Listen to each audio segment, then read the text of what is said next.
What up? This is Robert Ory. Ory, three-pointer. Buries it! You might know me as Big Shot Bob. To Ory for three. Oh, unbelievable. This guy is off the charts. What's going on, Big Shot Bob? Robert Ory from downtown. What is going on, Big Shot Bob?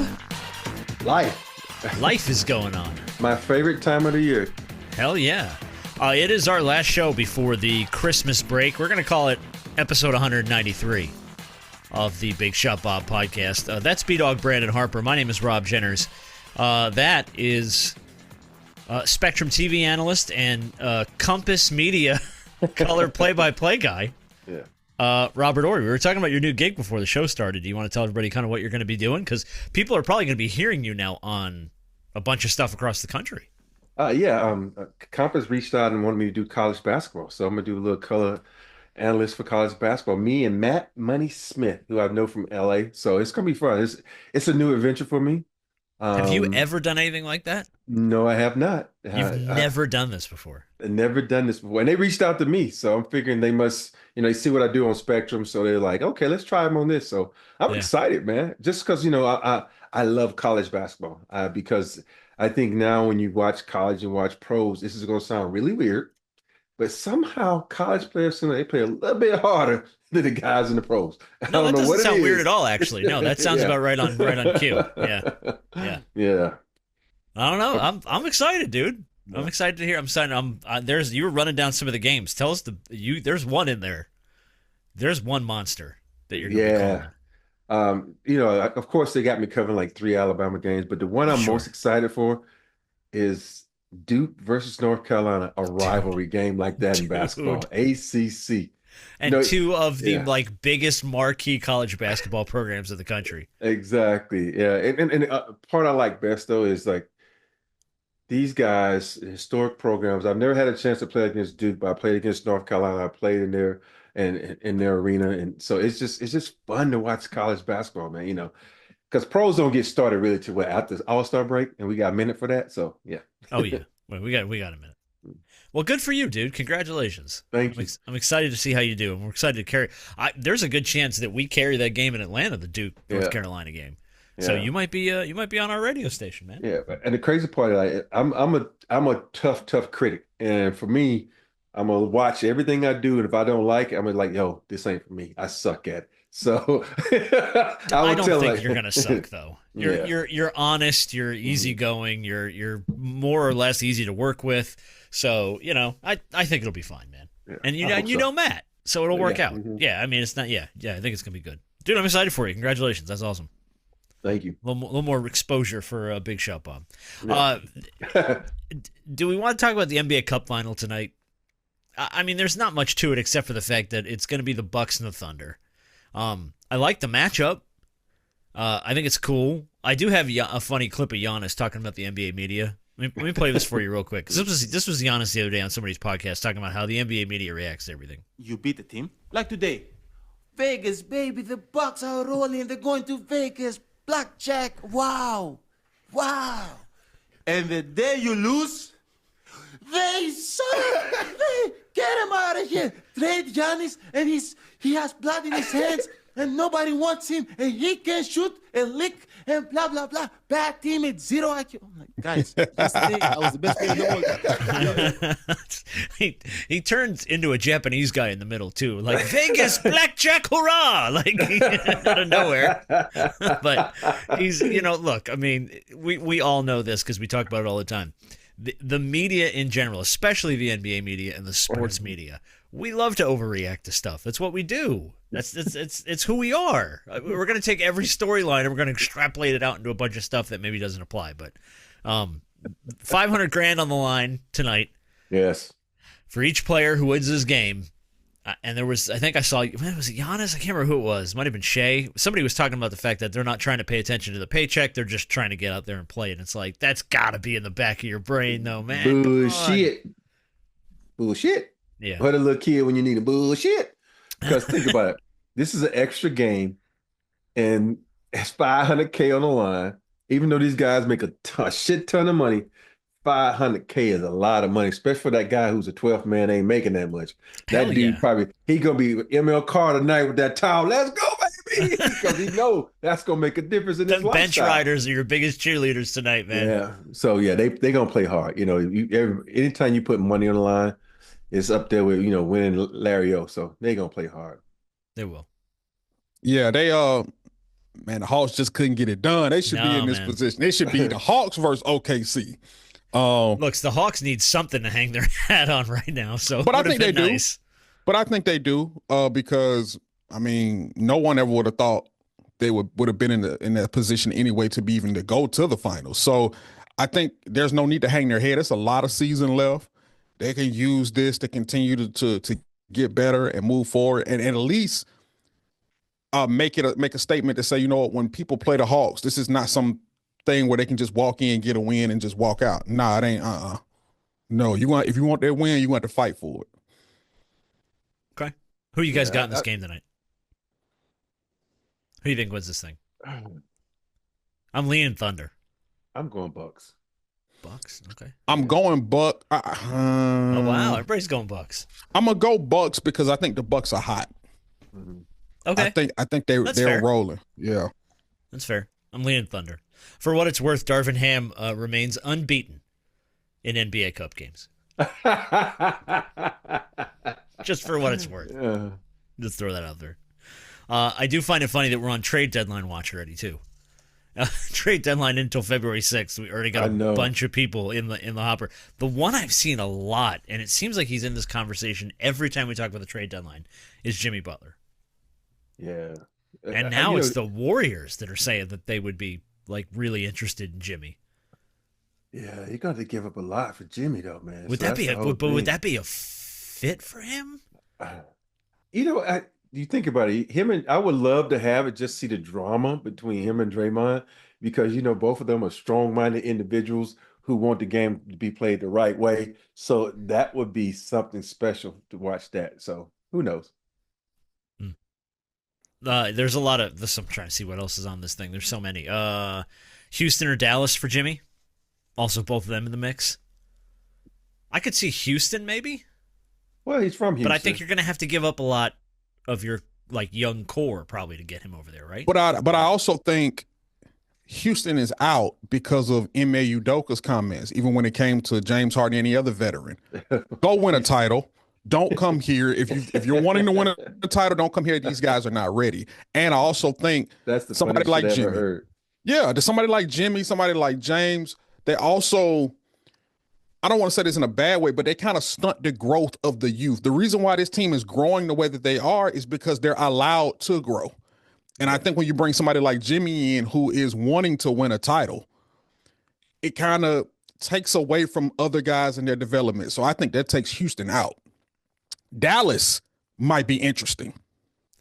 Again, though, I don't know if he fits in that grouping. When I look at Jimmy is the type of player that can't play fancy free. He is so much better in a structured offense. I think that was one of the reasons he kind of hated Philly, kind of hated Minnesota. But this Miami offense, think about it, it's structured. You got to go A, B, C, and D. And when you talk about structure and who could really use him, it'd be the Spurs. You think about it, the Spurs are a structured team. They got a guy in Chris Paul who could run the point. They're missing someone like Jimmy. I know they're not gonna win a championship, but when you talk about making this team a better team, not this season, but next season, you add Jimmy. And some people are looking around the league like, shit, they got Jimmy. We ain't gonna talk about Chris Paul because he's aging. You got Wemby. Yeah. Shit. One more piece. They there, baby. I know, B, you love Wemby and stuff. So think about it. If you got that hard-nosed guy that can control, because if you watch the Spurs, they do a lot of silly shit sometimes when Chris Paul is not on the floor. Mm-hmm. So you need somebody going to have them more structure. But I don't see him fitting in with the Warriors, because the Warriors kind of play up-tempo, and that's not really who Jimmy is. He can, but I don't think that's who he is. The Lakers would be a good fit for him. They have to give up too much. They have to give it. Everyone had to give up too much, but it's just going to be a really hard sell because makes a lot of money, and plus, is he going to be there the next year? Yeah. The Spurs is really intriguing, though. They are intriguing. I But don't he doesn't want to think go there though. the reason why I say a team like Dallas is because I think he brings some extra added defensive presence that Dallas does not have from the other two guys. And I think he adds another scoring The dynamic. other three guys. Oh, Could true. add one more to that. Okay, cool. Okay. Matter of fact, he has a defensive. He has some defense that the whole team don't have. Let's just say outside of the guys in your front court, outside of your big guys on the elbow, the wings, and everything like that. I think he adds a defensive presence that they don't already have, and I think that's a team that when you start looking at one more piece, if it's the right piece, they can make a run. I think Jimmy could fit well in Dallas. Yeah. I think that's interesting. It's interesting, but you think about the Dallas team, like he ain't gonna allow Luka to take all them bad shots though. That could be too frustrating for him. But I think that's a good thing because I think sometimes Luka's bad shots are what's holding that team back. As dynamic as he is, and we think Luka's gonna win a couple of MVPs throughout his career. But I also think that Luka has to kind of hone back a little bit and realize, hey, you need a guy on that team that's gonna say, hey, let's reel back some of these bad shots. Let's play better team basketball. You frame that like he's going to be polite about it too. And That's Luka, what's hysterical. Yeah. And Luka gonna look like this is my team, this is my city. Get the fuck out of here. Okay. And then he's going to Minnesota Timberwolves their ass and just blow the whole place up. Yeah, we saw how Luka looked in the what was that in the finals. Yeah. We saw how disgusting he looked in the finals. When Jimmy was in the finals, Jimmy looked good. When they played the Lakers, I know it was the bubble and everything like that, but Jimmy played his heart out. I think you need a guy like that with some level of heart that can add that dynamic to a team that may be one guy away. Hey, I think a guy like Kyrie can respect a guy like Jimmy. I really do. Yeah. Okay. Yeah, I mean, I'd be interested to see it. I don't know if it's going to work. I don't know if Jimmy's even going to go anywhere. I don't think he's gonna That's the other thing too. It's like this comes up every trade deadline. It's like who's in the market for Jimmy, and then Jimmy stays in Miami. Yeah. So I don't know. We'll see if they decide to do anything. This is the one that threw me though, and this is the one I wanted to ask you guys about. Bovada, odds-on favorite, L.A. Lakers, to get Lonzo Ball. I'm like, hold on, wait a minute. Didn't we do this already? Didn't we already do this? We're gonna do this again? For who? Huh? Right. For who? What? Don't get me wrong. Him and D'Lo, they went away and improved and came back, but who? I'm like, I know you want some defensive presence, but you don't take him just for the fact that he's hurt all the time. Now, if he's in a package with someone else, like a big, what's the big they got over there? But yeah. Oh, you talking about in Charlotte? No, in Chicago. No, in Chicago. In Chicago. Vucevic. Yeah, Vucevic. Oh, yeah. Now you give me Ball and Vucevic, I'll take that. But no, not Ball by himself. You know what I was thinking about? I was thinking about LaMelo. My bad. Yeah, but he's been linked to the Lakers too. He has. I've seen that as well. Too much money. Yeah, it's too much money. Too much money right there. But he's playing well though. Yeah, but I mean he's hurt, but yes, but when he's healthy, he's been playing pretty well. He's young though. I like that. He's young. What, 23? Yeah. 24? Yeah. Something like that. It's a lot of money, but he is young. He lose his mind. But if you think about it, you give Vucevic over there, or shit, even if you throw in Zach LaVine, then you give me Ball. I'll take that trade there for somebody, but not just Ball by himself. He got to come with somebody. You can't take Ball and LaVine. How much money you got to pay Zach LaVine? Come on. Zach LaVine's making $43 million. Something just 43. nuts. He's making something nuts. And it's Get just, your bread, brother. But yeah. I mean, but for real. But yeah, when you got a payroll like LA's got, come on now. No. You can't be paying him that. This was the other one too. The Wizards look like they're going through a fire sale now because I think they're like 3-20 or some shit. Like they are a raging dumpster fire right now. Jonas Valanciunas, the big from Washington. That's the other one that I've seen linked to the Lakers a bunch this week. But the Wizards are trying to move Malcolm Brogdon and also Kyle Kuzma, it seems like. So the Wizards are just like, who wants it? Come and get it. Fire sale. Hey, half off. Everything must go. This Wizards team, you look at them and be like, wow. It's like You can't. It's like name the starting five on that team is just. I can't.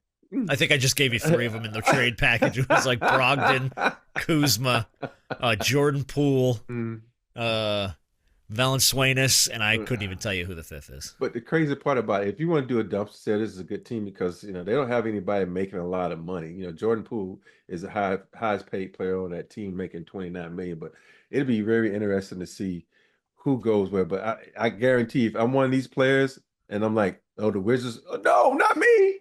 Don't send me to the Wizards. Don't send me to Washington. Unless you're a guy that's not getting any PT. You're like, okay, I can get some PT and learn. Okay, that's good. But poor Michael Brogdon. I love Malcolm Brogdon. Think about it. He went from one of the most hot players and sought after players in the league, and now he's just like been bumped over here, bumped over there, bumped over there. He just all over.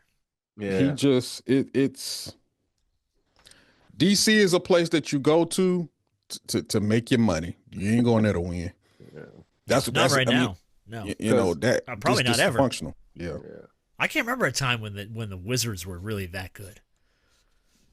They've had their little bumps in history, but never like crazy impactful.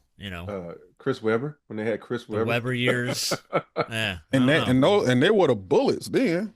Oh yeah, that's right. They weren't even the Wizards. They were the Bullets. Talking about the Manute Bowl days. Jesus. You might as well have said Chris Mullin. An ode to all NBA white guys everywhere. Chris Mullin, the lefty. Chris Mullin, the lefty. All right. Well, look, it's our last show of the year. I wanted to do college football picks with you guys because we're gonna hit playoff games this week, end of this week. We're off Christmas week. So when we come back, we're going to have matchups for the college football playoff pretty much set, ready to go. Mm-hmm. So there's 4 games this weekend. I want all of us to do picks here, and I want to see how we do because I'm curious to see not just where you think that these are going to go, but genuine, like straight up picks against the line here. So let's start with number 10, Indiana, at number 7, Notre Dame. This is the Friday night game. The winner plays Georgia in the Sugar Bowl. Notre Dame's laying 7. It's in South Bend. Yeah. I'm gonna take the Irish just so they can go ahead and get their head beat in by Georgia. Because I don't care who wins this game, they don't get their head beat in by Georgia. Even with a backup quarterback, they're gonna get beat by Georgia. So is it official that he's gonna be playing the backup quarterback? I think so because I think Carson Beck has an AC sprain. Okay. Yeah, so it's gonna be Gunnar Stockton. Yeah. I'm taking Notre Dame. I'm just a Notre Dame hater. And sorry, Catholics, but I'm taking Indiana. Okay. I'm just I want the brother Notre Dame to win, but I just don't trust them, man. I'm going Indiana. Okay. I have no faith in Notre Dame, but I have no faith in Indiana because they have been here for 3.5 seconds. And there's nothing against Signetti, their coach, good coach. He got his big extension. You've been good for 10 minutes. Let's calm down, okay? You're a basketball school. Let's take a deep breath, okay? So I think Notre Dame's going to win this game, and then I think Notre Dame's going to get trounced by Georgia. All right, next game, number 11, SMU at number 6, Penn State. This is Saturday at noon. This is in College Happy Valley. Winner plays Boise State. Penn State's laying 8.5 at home. I'm gonna take Penn State in this game because Penn State plays outside, right? SMU ain't used to cold weather, so I'm going with Penn State. Now, if this was on a neutral field, I would take SMU. But since the elements will come into play, who knows? It might not even be cold that day. But only the reason I'm taking Penn State is because of the elements. Okay. I'm gonna take whoever wins this game gonna beat the brakes off Boise State anyway, so I don't care. If you hear barking, that's the dog. That's the check in with Harp's dog. Jesus Lord. I'm gonna take Penn State. I'm gonna take Penn State because I think James Franklin in all of his can't win a big game. Here it is. Here's your opportunity to win a big game and get to the next level and get to the next round. This is your opportunity. You have home field advantage. Get it done. If you can't look, what the song say, if you don't know me by now, you'll never know me. If he ain't gonna do it now, he ain't gonna never do it. No. So and he ain't ever done it though. So he it's ain't like, never done what are we waiting on here? So this is his chance. This is your chance to beat a team. You got home field advantage. This is your chance to move on. Okay. And I think he does it. So is he gonna be coaching, or is Keegan Michael K gonna be coaching? Because they look alike. And sometimes I be thinking when he coaching, it's Keegan instead of him. You done messed up, Aaron. I'm going SMU. I think SMU was a very underrated offense this year. They laid an egg against Clemson in the ACC championship game. That was not the game I expected to see. Fuck SMU. I thought, wow, with a mouthful of protein powder. I thought that SMU was actually going to show up, and they they played like trash. And now I haven't seen SMU play that way all year. Yeah. So I have confidence that against a team like Penn State, and James Franklin does not scare me. With his schemes, with his defense, with his offense, I think SMU, even if they don't win it, I think they're going to keep it close. And Penn State's laying 8.5 points. Yeah. I think if SMU loses, they lose by like a field goal or 4 points or something like that. I don't think they get run out the building. But. So if it's perfect elements that day, I'm telling you, SMU going to beat the brakes off them. But if it's not, I think Penn State's going to come into this thing. Yeah. And then the winner will play Boise State. And they're going to, whoever wins this game is beating Boise State. Okay. Boise State running back is great, but Genty. What else about them? That's it. He's their whole offense, man. He's their whole offense. And you think about Penn State's defensive line, it's one of the top in the country. So no, they're good. And SMU has a very underrated defense. But I'm just saying that this Boise State, that's the one team you look at them like, come on. Stop the run. Yeah. Just stop the run. These playoffs are going to be very telling for a lot of the, obviously you have your Power 4 teams, but then when you start implementing the other conferences, the Mountain West and, the Group of Five and all those type of schools, and they win their conference and they get a bye, you're going to start to see who these teams really are when they start going up against SEC schools who had to fight. Or they got to go up against Georgia, or they got to go up against something. Because what you're going to hear, I guarantee you heard it here first. Well, you not necessarily here first. You probably heard it already. But, they don't deserve. Why do they deserve? They just got blown out by such and such. Well, just because they won their conference, that doesn't mean they should get a bye. Well, that's the precedent that's been set. And we're going to see it. It's also the first year we've done this. No, it's true. So but this is what's going to happen, right? They're going to, like, to your point, they're going to give this a shot. They're going to give the big conference winners a first round bye, and then you're going to find out if the Mountain West strength of schedule is a hot load of garbage, which I feel like it is, because I feel like whoever went, like SMU or Penn State, who just had to fist fight their way into the playoff, are going to come in with a lot more strength of schedule experience than a team like Boise State. All right, next one. Number 12, Clemson. This is a good game. Number 12, Clemson at number 5, Texas. This is in Texas. Yeah. It's the Saturday 4 o'clock game. The winner will play Arizona State in the Chick-fil-A Peach Bowl here in Atlanta. Another one where we're like, ooh. Texas is laying 11.5 points at home. Wow. That's it. You gotta go up a little bit. I'm sorry, Dabo. I love you, Dab, but y'all gonna get trounced by 21 points. Oh, you think Clemson's gonna get whooped like that? They gonna get whooped by 21 points. Hey, Rob. Ooh. Yeah. Your alma mater ain't gonna be the only folks that got a problem with you. You and Dabo may have an issue after this one. Your phone's gonna start buzzing in about 2 hours from now, man. I love Dabo, but man, Texas is fucking good, man. They're good. Texas is a good team. Yeah, they're a good team. At UT, Clemson. I know you beat SMU and you skated into this playoff thing, but I'm telling you, Texas to me, I got Texas winning it all now, just for the simple fact that Carson is out for Georgia. Carson was playing like trash. But hey, he was bored with the regular season, man. He was bored with the regular season. He played terrible in the SEC championship game. But they won. Georgia didn't turn it on until Gunnar Stockton cut in the game. That's legitimately the truth. Yeah. And yeah. Here's the thing with Gunnar, and I'm not taking anything away from him. And this is the thing that kind of scares me is that when you're the backup quarterback, nobody has any tape on you. Nope. Now there's tape. Oh, we know Alabama had to have there ain't a lot of tape though. That time. You got one half of tape against Texas. But teams are going to now look at this and figure out, okay, he's still a backup, and this is how we need to attack him. Now, I think because of Georgia's defense and their run game, I think it can kind of help offset that and give him a little bit more and make him a little bit more comfortable because the best friend to a rookie quote unquote quarterback is a run game, an effective run game, and I think that's what's going to help. Yeah.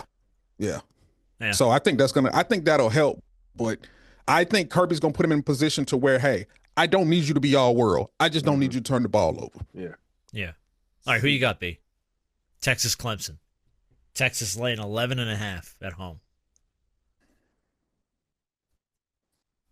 I think Texas win this game, but selfishly, I wouldn't mind Clemson winning because I think Clemson will bring a better crowd to the Benz for the Peach Bowl. And I think the Peach Bowl is looking at it from the standpoint, who's going to bring the better crowd?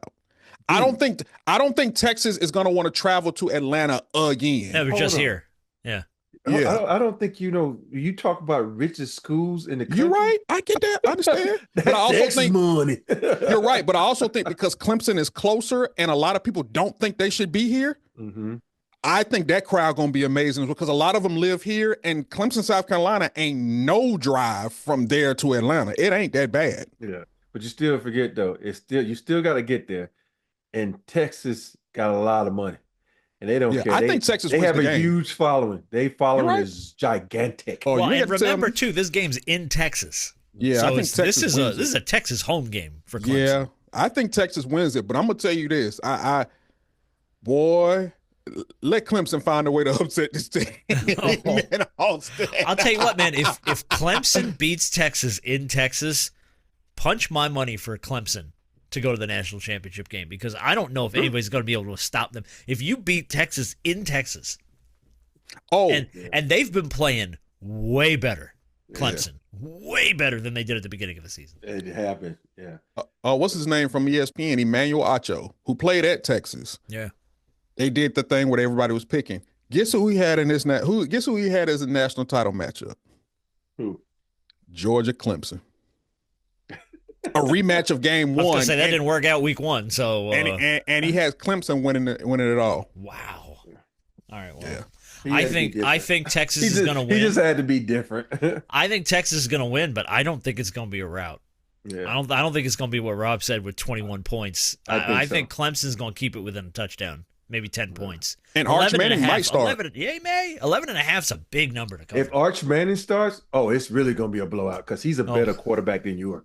Way better because he can use his legs. He's more accurate. But then we'll have to hear about Arch Manning nonstop for the next 2 weeks. You're going to hear about it next year. We're going to hear about him all next year. I know that, but I'm just saying, let's put that shit off till next year. Get me through 24, man. Get me through 24. No. All right, last game. Number 9, Tennessee. At number 8, Ohio State. This the game right here. This is it. Saturday, 8 p.m. The winner goes on to play Oregon. Ohio State's laying 7. See, this is when I think Ohio State, Tennessee should be where Penn State and SU they are. It's flip flop. It's like because now you got maybe a potential matchup with Ohio State, Oregon. I got Ohio State winning this game, but just because Tennessee is just so up and down and inconsistent. The quarterback, I'm taking Ohio State in this game. So I'm taking Tennessee. I get the weather. I understand all that going into the shoe, going into Columbus, 100,000 strong, but Neyland Stadium holds 100,000 too in Tennessee. It's a little warmer, but it is something about Ohio State that I do not trust this season. And one of the strengths of Tennessee, we didn't see it in the Georgia game, is their pass rush. Their defense has been better this year. Yes, they have a good defense. It has in years past. Yeah. And I think they find a way to get after Ohio State. Now, do I think it's going to be a good game? Absolutely. Ohio State is at home. I'm not saying they're a bad football team. They are highly talented. But it is something about that team and Ryan Day, their head coach, I just don't trust. Ryan Day. I can't. But, it's funny you say it because even though they had the highest paid college team out there, you do know that, right? That they were number one. Yeah. They're the highest paid football team. It was like $21 million or something that went into that roster. It's ridiculous. It was nuts. Yeah. And if you look at their schedule and you go back, like, who have they beaten? They really haven't beaten anybody, but I just think that I just don't trust. I know Tennessee's defense is awesome, but I just don't trust their offense. And so I'm going with Ohio State in this one. Okay. Even though I don't believe in Day at all because he hasn't won a big one, but I'm just going with I feel like the home court advantage is going to pay off big in this game. Okay. Here's the thing. Here's the thing you don't trust about Ohio State, Harper. They lost to a garbage Michigan team.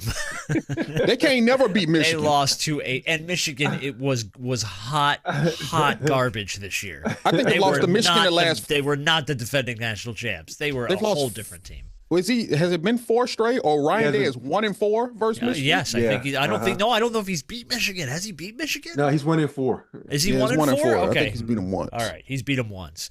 I don't trust Ohio State. I don't think they're a bad football team. I think it's going to be a good game. I think Tennessee wins this thing.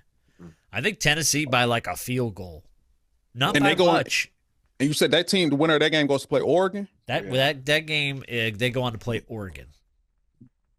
So number one unbeaten Oregon, who I don't necessarily have all the faith in the world in. Now, if Tennessee's defense, they get to Oregon, it's going to be a massacre because Tennessee, they used to motherfuckers throwing the ball. They used to running quarterbacks, so their defense would kind of slow all that down. They're going to come at Dylan Gabriel hard.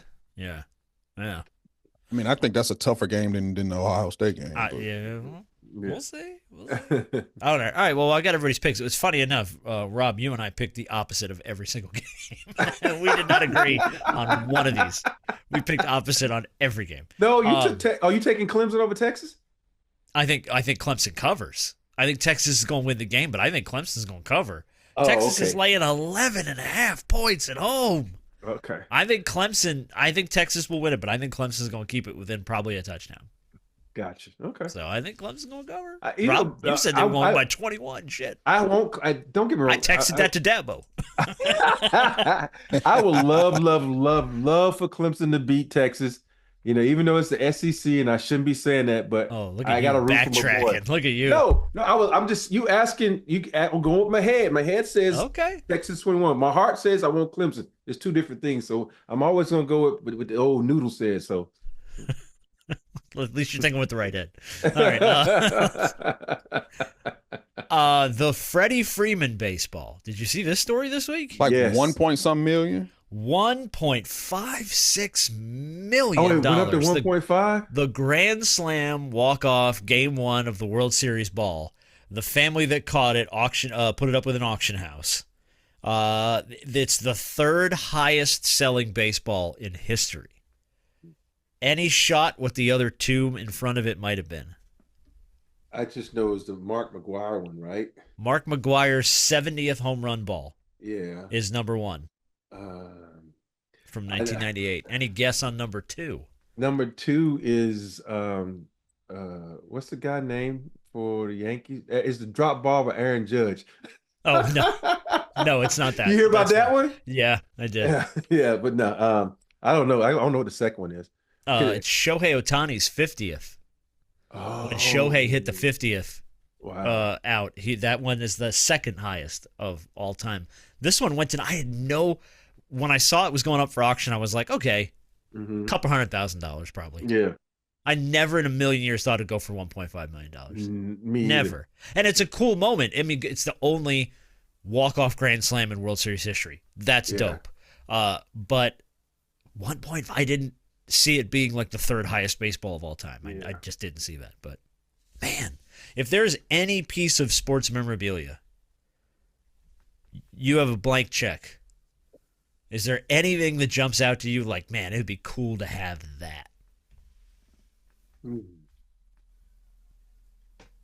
That's a tough question to answer. That's a tough question.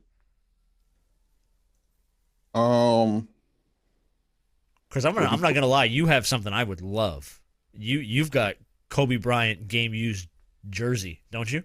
Yeah. Uh-huh. yeah, I would love to have like a Kobe game worn jersey. I don't I care would- how much it would cost. If I had a blank check, I would love to have a piece of Kobe memorabilia. I would love to have the ball that he used to score 81.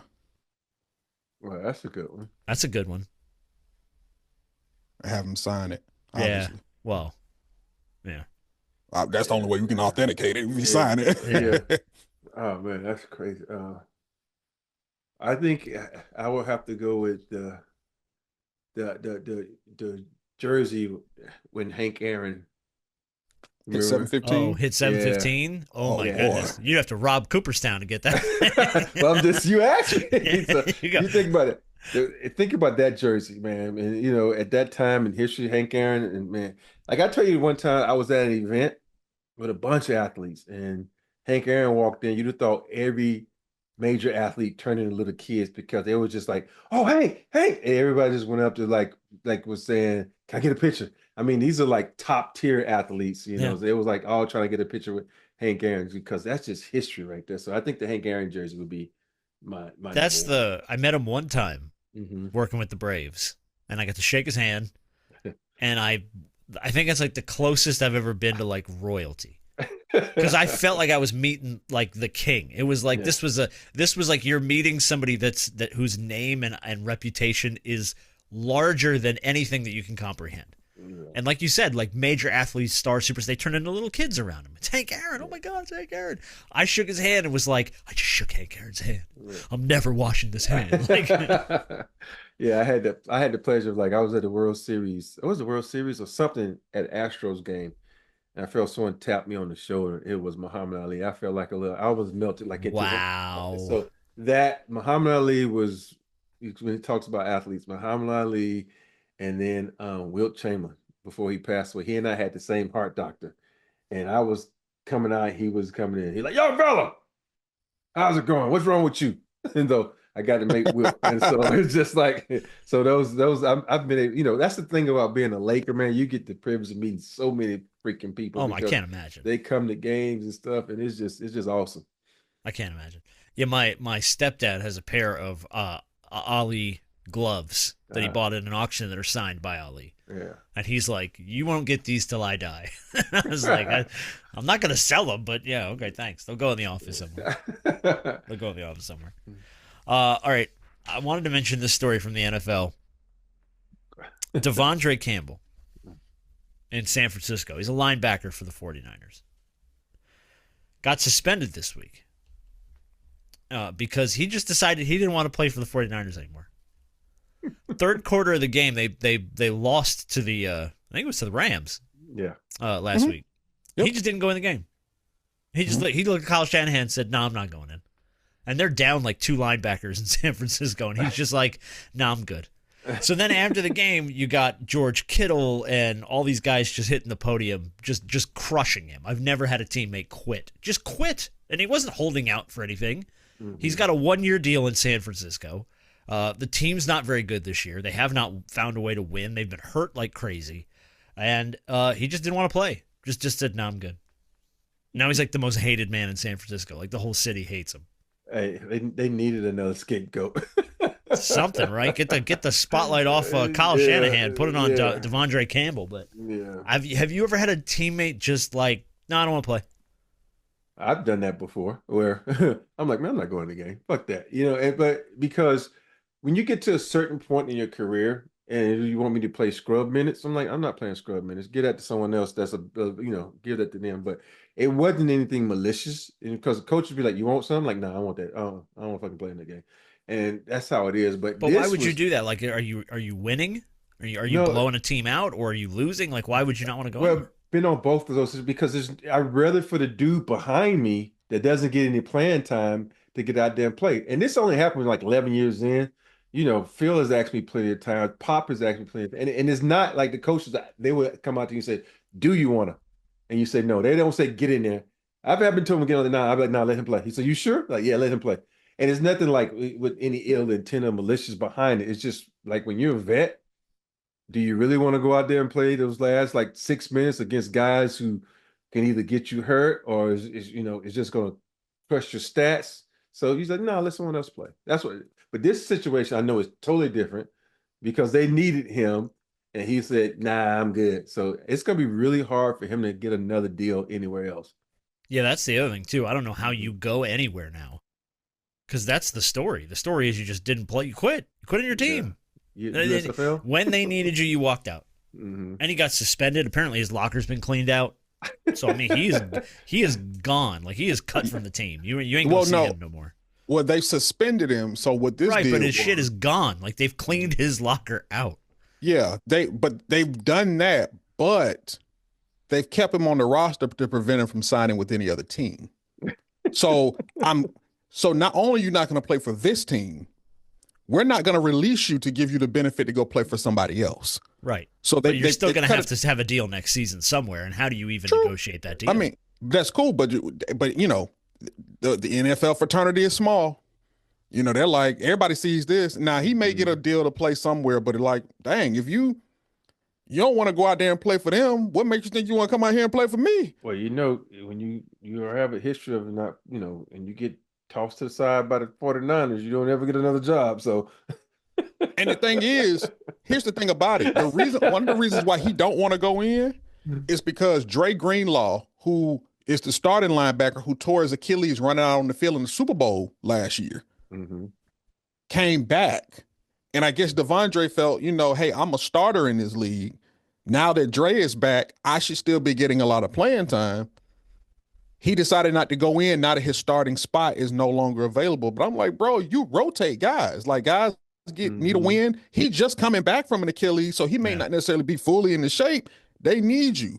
Like, you're selfish as hell because you took your starting spot is gone. That doesn't mean you won't play. Like, go out and play. Your team needs you. You know, don't let me defend the 49ers. I was going to say, what is happening here? What is going on here? I'm just saying this from a football perspective, like from a teammate perspective. Like, come on, dog. How you not going to go out there and go to war with us? We putting everything out there on the line and you don't want to go out there because you thought your starting spot was taken? Man, come on, man up, dog. Yeah. Well, while we're on the NFL, this has been a weird story of these rash of home invasions. Oh, yeah. All over the NFL, because it happened to Mahomes, it happened to Kelsey when they were on the road playing. It just happened to Joe Burrow, who apparently had a Victoria's Secret model in his house calling 911. Is that what it was? On his behalf, yeah. It was a Victoria's Secret model in his house called 911. But I'm curious, now I know you said you've gone through robberies and stuff before, like you've had a robbery at your house. That sucks. That's miserable. That's got to be a horrible, horrible feeling. But did you ever have any kind of time where the league was like, hey, heads up, something's going on, watch your shit, or lock down, or have a conversation about security or any of that stuff? I don't know if you remember this. We had a rash of jackings. Like a lot of NBA players was getting carjacked. They was doing that thing where one guy stop in front, one guy pull up beside you and everything, and they were literally trying to jack guys. I don't remember when this was, but the NBA pulled everybody into like meetings before practice, say, listen, be aware of your surroundings. When you pull up behind a car, stop so far out behind so you can get out. So we had a big meeting. That was the only thing. I remember even like I think Mario Ellie got jacked one time for his car and a couple other players. I think about like it happened for like 6 months and then it all went away. It's just weird how that thing's coming like waves. Was like it happening across the league? Or it was happening across the league. Yeah. Wow. There's a lot of guys getting followed and getting jacked for their cars. It was weird. Yeah. Well, obviously, and that's, I think, what the NFL's warning has been, is that this is very organized. These are people that are paying attention to where you are, when you're not there, when your security's not at the house, all that stuff. Yeah. So, yeah, it's just a wild story that all of a sudden... This is why I tell people all the time, oh, look what I got, look what I'm wearing. You want to put all this shit on social media. Not just the fans are watching it. Criminal masterminds are watching too. So, oh, yeah, we got to get that. Yeah, come on off that, buddy. We're going to come out of your house and take all that shit. Yeah, for real. I think, and the scarier part is like with Joe, even with Joe Burrow, having somebody else at the house when you're gone. Yeah. And I think it was not only her, it was like it was her and her mom, a child. No, I think it was. Oh, and there was, daughter. I think there was a child too. Yeah. Yeah. Right. And so now you're away and you hear something like that happens and you have other people in your house that you can't defend. And so now you feel it's like, dang, I can't even. It's one thing if I'm home and somebody want to jack. Okay, I can defend myself. But if I have, women and children in the house, like, what can I do? Like, I'm 1,000 miles or a couple of 100 miles away playing football or whatnot, and I got folk breaking in my house with mama, girlfriend, or wife in the house. Like, that's crazy. It's funny. I'm not trying to say that. Sometimes you gotta have protection. If it's a Roscoe, if it's a dog named Roscoe, you gotta have something, to protect yourself nowadays. And I hate to say that because a lot of innocent people get hurt by that. But that's why, I don't like dogs in my house. But because of my wife and my kid being home, we have a mean ass dog that will eat your ass up if you come up in here. And so just ask the cable repair guy. He's exactly got his ass chewed up a couple times at Rob's house. So that's one of the only reasons why I'm reluctant to come and visit you. I'm uncertain about that dog. Hey, we lock her away when people come over now, but she knows better than. But if you come up in this house unannounced, she will eat your ass alive. Who in your family, other than y'all that live in there, is she okay? Like if mom comes by the house. Oh, so this is how mom broke her hand. Not my mom, Candace's mom. She loves her. So one day she walked through the door, she ran to her and jumped over. And it was like, oh, slow-mo. She fell backwards and broke her wrist because she knocked her down because she was just so happy to see her start licking her. So so she likes everybody, and she likes Cameron, she likes Christian, she likes Nick, she likes everybody in the family. Gina, of course, Gabrielle. She likes everybody. But now, if you come in the house and you with me, she'll just look at you. But if I walk away and she and you in there alone, she might go after you. But she's very, very protective of the family. That's why I love Storm. I love Storm. Good for you. Yeah, I ain't coming to visit. You come visit, man. We lock upstairs. No, I'm small. I'm like a chew toy. She light my ass up. Look, I'm gonna put it to you like this.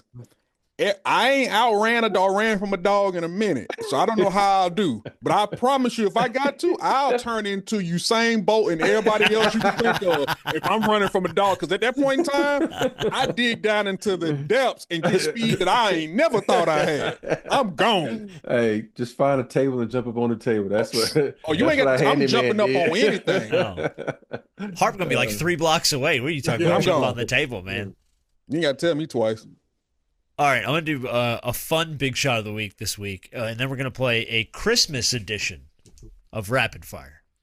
Of the big shot of the week this week is going to go to Louisville Cardinals head basketball coach Pat Kelsey. And here's why. Cardinals have struggled this year. They've had some tough matchups. They've lost some games they probably should have won. He was being asked by a reporter, you've got this stretch of games now where you've got Duke, and then, you've got Kentucky. And then wedged in the middle of those two games is UTEP.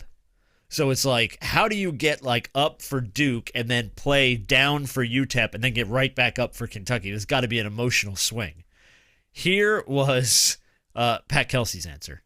I mean, we get a bunch of free sneakers. I wear sweatsuits to work. My kids are healthy. My wife's hot. I got a pretty good life. We get to play college basketball. We get to play in the Yum Center. We get to get ready for Utah. My dad used to say it all the time. I would say to him, Dad, you got to go to work today. He said, son, I get to go to work today. Right? Heck yeah. Schedule's been a little bit difficult. We've had some adversity, but, this guy's been awesome. The process has been great. Results will take care of themselves. And just on to the next one. Most important game in the history of the program is the next one we play. And that's that one on Saturday. About 3 hours ago, it was this one right here. It's the deal. I love that answer. Me too. I love that answer so much. Yeah. Because there's fun in there, but there's also a lot of really good perspective. You know what I mean? You have to go to work? No, I get to go to work. I get to get up and go do this every day. So even when it sucks, it's still I get free sneakers. I got a hot wife. I get to coach basketball games. I wear sweatpants to work. I'm not gonna. So it's just, I thought it was a really cool message about, while it was funny, there was a nice you know what? Yeah. Look at the bright side, man. Yeah. Yeah, I tell people all the time, you have to do something, 9 times out of 10, you don't want to do it. When you get to do something, you excited for it. Now, I understand exactly what he's saying. You think about it, we get to play basketball for a living. We get to make a lot of money doing that shit. It's fun, man. And I think a lot of coaches don't approach it like that. They approach it as work. And if you come in there all high, strong, and tight, that's going to go out to your players. Your players are going to be the same way. So you got to, as much as Wimp was a hard ass when he was, but he know how to mix it with fun. And so it allowed us to be loosey-goosey at times. So you got to have that as coaches. Some of these coaches going to freaking, pass out from all how tight they are. What did Barkley say that time? Your ass was so tight, I couldn't, when he got ready to shoot the free throw. What's the guy named Carr that was shooting the free throw for Minnesota? And he missed it to win, but it was something like that. I had to look it up. But yeah, some of these guys are so high strong, so tight. They gonna blow up. Yeah, like have fun, Mm-hmm. have fun. All right, this week's game. We're gonna play rapid fire. Rapid fire. I give you 60 seconds. You guess as many right as you can in 60 seconds. It is a Christmas themed edition of rapid fire. All of the questions are about Christmas. So Christmas movies, Christmas songs, Christmas ideas, all that stuff. Robert Ory, do you want to go first or do you want to defer? Today I am in the giving spirit, so I'm gonna give Harp the chance to go first. All right. Man. All right, so I stacked the questions wrong. No, I'm kidding. All right, Harp. I'm going to give you 60 seconds. We'll see how many of these you can get right. Again, this is all Christmas trivia. Load it up. Here we go. Which popular Christmas beverage is also called milk punch? Eggnog. Correct. How many ghosts show up in A Christmas Carol? 3. 4. In what town was baby Jesus born? Bethlehem. Correct. The movie Miracle on 34th Street is based on what real-life department store? It's not Macy's, is it? It is Macy's. Oh, okay, cool. Melikaliki Makai means Merry Christmas in what language? Hawaiian. Correct. What saint is most commonly associated with Santa Claus? St. Nick. Correct. Elvis isn't going to have a white Christmas. He's going to have what color Christmas? Blue. Correct. In Home Alone, where are the McAllisters going on vacation when they leave Kevin behind? Dang. It's not New York? No, that was the second. In New York. That was the second one. The second one, he ends up in New York. They were going to Paris. That's right. Okay. They were going to Paris and they left him behind. I You think did I got good, 5. dude. You did shuffle the fucking deck. I like Christmas. I like this time of year. I hate Christmas. Yeah, you got 6, bro. You got 6. Yeah, the only one you missed was Christmas Carol. There were 4 ghosts. Jacob Marley, the first one. Oh, and okay. then the 3 others. Okay. And then the Home Alone question. All right, Rob, you got to beat 6, man. Woo! Let's see what you don't like Christmas, do you? Mm-mm. All right, well, here we go. In the classic Christmas movie How the Grinch Stole Christmas, the Grinch was described as stank, what? Ugly. Stunk. In the movie It's a Wonderful Life, what happened every time a bell rang? Angel got his wings. Correct. What words follow Silent Night in the song Silent Night? Holy night. Correct. In Charles Dickens' A Christmas Carol, what's the first name of Scrooge? Ebenezer. Correct. In the 12 Days of Christmas, what are there 4 of? Don't know. For la la la la. No. Calling birds. How many candles are on a menorah? 7. 9. 9. According to the lyrics of the song, what did Frosty the Snowman do when a magic hat was placed on his head? Came to life. Yes. What is Ralphie's little brother's name in the movie A Christmas Story?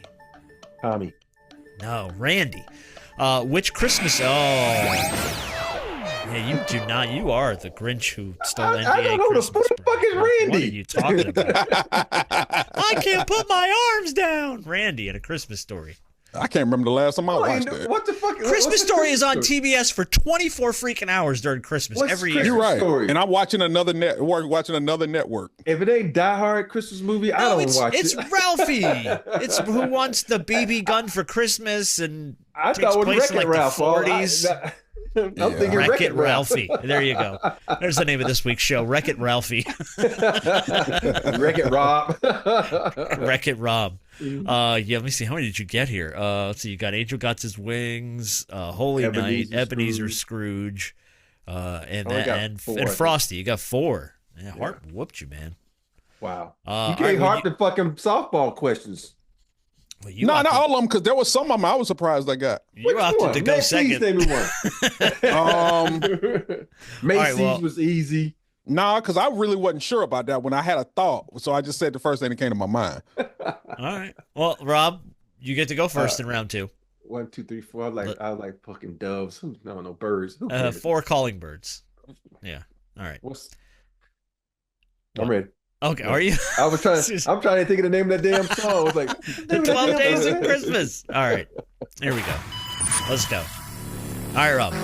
Which Christmas song contains the lyrics, "Everyone dancing merrily in the new old-fashioned way"?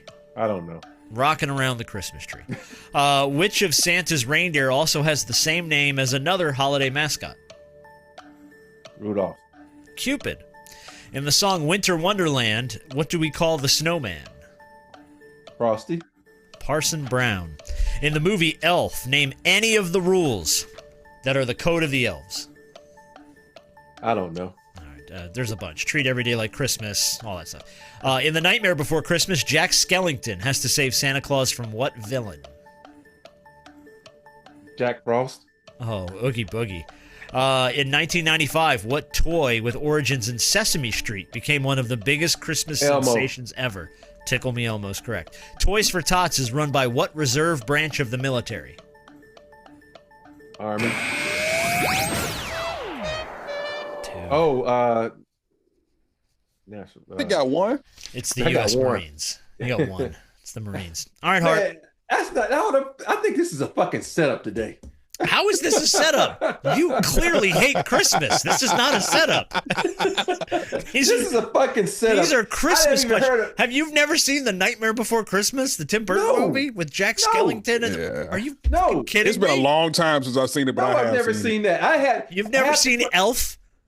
Only thing I know about Elf is Santa. That's the only thing I know about Elf. I did not watch Elf. God, you are such a Grinch. No. All right. I watched Big Red 1 or whatever it was. Oh, we're going to watch that. We're going to watch that. I don't think it was called Big Red 1. That was a different movie with The Rock. That might have been a movie with the cock. It's called Red something. It's called Red 1. Yes. Red 1. Yeah. Okay. There's just no big in the front. No, that's a different movie. That's a much different movie. That sounds like something you get ready to make now. All right, Harper. You only have to get 2. Let's load them up. Let's see. I don't let it get 1. Oh, you got 2 to win. Yeah. According to the song, what did my true love give to me on the 8th day of Christmas? A partridge in a pear tree? No, 8 maids a milking. Oh, what do naughty children typically receive in their stocking if they haven't been good all year? Coal. Correct. True or false, Home Alone is the highest grossing Christmas movie of all time. True. That is true. How do you say Merry Christmas in Spanish? Feliz Navidad. Correct. What is the name of the last ghost that visits Scrooge in A Christmas Carol? Ghost of Christmas. Future? Correct. In the song We Wish You a Merry Christmas, what type of pudding is called for? Figgy pudding. Correct. Visions of what food danced in children's heads as they slept in 'Twas the Night Before Christmas? Sugar plums. Sugar plums. Sugar plum, yeah. There you go. See, I think I got 4. Hey, fans out there, we all know what's going on right No, here. don't do that shit. Don't do that. Don't do that. It's a dirty South thing. Don't sprinkle your bah humbug bullshit all over this game, okay? We don't need that. It's the Atlanta crew against the LA crew. God, man, listen to you. You're like bitching about NBA officiating. You've won plenty of games. Oh, you've won tons of these, man. He's just mad because he's on a nice little losing streak right now. Yeah, I'm on a he's losing lost the streak. last couple, and I hate losing. Yeah, for no more Christmas trivia. Jesus, pull the. Well, you could do Christmas trivia. It's just like you tell me who has a red nose? What reindeer has a red No. You got to make it Christmas trivia, but you got to make it NBA edition. NBA Get on Christmas that. trivia. Yeah. Who scored the most points on Christmas Day? Shit, Yeah. Brandon Hartman probably still get that one. Like, I don't know. man, I don't know. Yeah. If The you, last lose couple of years- if you lose NBA Day Christmas trivia, I am 100% calling Compass. Hey, these last few years, it's been an NFL Christmas for me. And I catch the NBA games every now and then. Hey, y'all know the Ravens in Houston, the Texans game, Beyonce performing at halftime. Yeah. Oh, is she? Yeah. I'm gonna tell you this right now: the NBA gonna be pissed again this year. It's 2 games on Christmas. But those are on Netflix though. It don't matter. You don't think everybody got Netflix? I know that, but I'm just saying. though, it's Everybody on found out how Netflix. much it sucked when they had to watch the Mike Tyson fight. So you don't think NFL game will be? They're not gonna mess up an NFL game. Oh, but I don't think it's going to have the draw of the Tyson fight. That's No, but it's Beyonce football on will. Christmas. Oh, Beyonce might. Oh, No. yes, We'll see. yes. All right. Them women, I them almost- women all hey. around the world gonna watch at least halftime. I almost was gonna say, okay, I'm going to Houston for Christmas just so I can go watch Beyonce. Football on Christmas, That'd be cool. NBA is gonna be mad. They're gonna be mad again. Because even though they have more games during the time that the 2 NFL games are on, come on, y'all. What are the Christmas games this year for the NBA? I should know this. I don't know it off the top of my head. Warriors, Lakers is the only one I know. I think Spurs play the Knicks. I think that's the first game. Yeah, Spurs at the Knicks, and then you got the Timberwolves at the Mavericks. Suns, The Nuggets. Sixers at the Celtics. Well, they're going to get destroyed. Hold on, Rob. What about them Sixers? Oh, dude. How about them Sixers? They're Hey. making the playoffs. What are you talking about? What are you talking Hey, about? I didn't know he was soft as tissue paper. He's gonna get his orbital bone broke again. I'm like, shit. Oh, well, who you said you didn't know who was soft as tissue paper? Who? The man who's been hurt? Who's on Embiid? Yeah. We Who's can't been be hurt talking about the all same the Embiid. time? Oh my goodness. Hey, first of all, we all have some teams that we predicted that would be up there. Don't bring up the New Orleans Pelicans. I don't want to talk about it. Okay, I don't want to talk about it. Hey, I'm the one that said Milwaukee would make the playoffs. Well, yeah, okay. Well, they're improving, aren't they? Where's Milwaukee? Hey, but I know one thing. I got 2 teams. You know, I got the Sixers and the fucking Sacramento. I think we all picked Sacramento. So I think they were in there somewhere. Yeah, I don't remember. What's the? I'm trying to see where the Bucks are because I'm like, I'm the Bucks are the 5 seed in the East right now. They're 14-11, and they're playing for the NBA Cup tonight. They one slip on the floor before. That's all it takes. Hey, all y'all just got to do is fall on his ass one time. He gonna miss about 12 games right there. and insult the injury for the Sixers. What's his name? Jared McClain is out for an extended period of time. So your young gun is out. I said the injury, boy. Everybody getting injuries in their stockings for Christmas in Philly. Yeah, they are. Hey, that team right there, boy. Whew. Sixers are 8-16. Oof. The Wizards That's are better. 3-21. That's actually better than what I thought. But you know what's weird though? The other day I sat back and I looked at this Sixers roster. It ain't good. It ain't good. No, it's not deep. When you go to that bench, It's about man, puddle deep, man. I was looking at their bench players. I'm like, why? Like Eric Gordon, I love Eric Gordon. Dude, why are you still playing? And then I'm looking at other guys, so like the guy who came from France. I'm like, you got in the league because you dunked on LeBron. And I'm looking at Andre Drummond. I'm like, dude. Andre Drummond makes me giggle. Yeah, and then I love Andre Drummond. How's he still playing? Yeah. Well, so Andre Drummond can still rebound. He's still a Yeah, I guess. So I'm looking at that roster. I'm like, what the fuck was I thinking? Yeah. Now that I look at that bench, I'm like, what the? We're hanging our hopes on Kenyon Martin Jr. All right.